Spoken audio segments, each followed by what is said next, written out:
Hi అండి. ఈరోజు recipe వచ్చేసి ఆలూతో అండి. ఆలూతో అయితే పొటాటో పిల్లోస్ అయితే రెడీ చేద్దాం అనుకుంటున్నానండి. ఫస్ట్ అయితే ఒక 3 బంగాళదుంపలు తీసుకొని నీట్‌గా కడిగేసుకున్నాక మీద తొక్కల్లా తీసేయాలండి. తీసేసి ఇలాగైతే మళ్ళీ ఒకసారి కడిగేసుకొని ముక్కలైతే కట్ చేసుకోవాలనమాట. ముక్కలు మొత్తం ఇలా కట్ చేసుకున్నాక అప్పుడైతే గ్యాస్ మీద అయితే కళాయి పెట్టుకొని కళాయిలోనైతే ఈ బంగాళదుంపలేసేసి వాటర్ అయితే వేసేసానండి. వాటర్ వేసేసి ఒక పావుగంట సేపు అయితే ఉడకపెట్టేసుకుంటున్నాననమాట.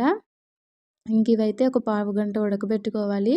ఆ పావుగంట తర్వాత ఓపెన్ చేసి చూస్తే ఇలా ఫోర్క్‌తో గాని గుచ్చి చూస్తే ఉడికిపోయి ఉంటాయండి. ఇంకా అవైతే ఉడికిపోయాయని చెప్పేసి ఇంకా గ్యాస్ ఆపేసి ఇంకా అవైతే తీసేసి ఇలా బౌల్‌లోనైతే వేసేసుకున్నాననమాట. వేసేసుకున్నాక మెత్తగా అయితే స్మాష్ చేసుకుంటున్నాననమాట. ఇవైతే మెత్తగా స్మాష్ చేసుకోవాలండి. ఇలా మెత్తగా స్మాష్ చేసేసాక ఇందులోనే మనమైతే పెప్పర్ అయితే వేసుకుంటున్నాను. నేనైతే ఒక స్పూన్ పెప్పర్ వేసుకున్నానండి. అదే టేబుల్ స్పూన్ అనమాట. ఒక స్పూన్ అయితే సాల్ట్ వేసుకొని, ఒక 2 స్పూన్లు అలాగా కార్న్‌ఫ్లవర్ అయితే వేసుకున్నానండి.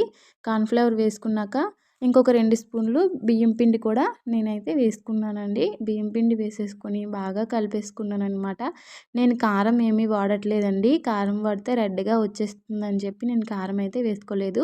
సేమ్ మనం చపాతీ ముద్ద కలుపుకుంటాం కదండీ! అలా కలుపుకోవాలి. ఇంకా గ్యాస్ మీద కళాయి పెట్టుకొని అందులో డీప్ ఫ్రైకి సరిపడా ఆయిల్ అయితే నేను వేసుకున్నాననమాట అండి. ఆ వీడియో ఎలా స్కిప్ అయిందో నాకు తెలీదు. ఇంకా అవైతే ఇలాగా రోల్లా చేసేసి ఇంకా చిన్న చిన్న ముక్కలుగా కట్ చేసుకోవాలండి. చాకుతో కట్ చేసేసాక ఇంకా స్పోర్క్ ఉంటుంది కదండీ! స్పోర్క్‌తో ఇలా నొక్కితే తెల్లగడ్డ టైప్ అయితే వస్తాయన్నమాట. Pillows type. ఇంకా అవైతే అన్నీ చేసుకొని ఇలాగ డీప్ ఫ్రైలోనైతే ఆయిల్ అయితే వేడెక్కిపోయింది. ఇంకా డీప్ ఫ్రైకి అయితే నేను వేసేసుకుంటున్నాననమాట. అన్నీ ఇలాగైతే వేసేసుకోవాలి.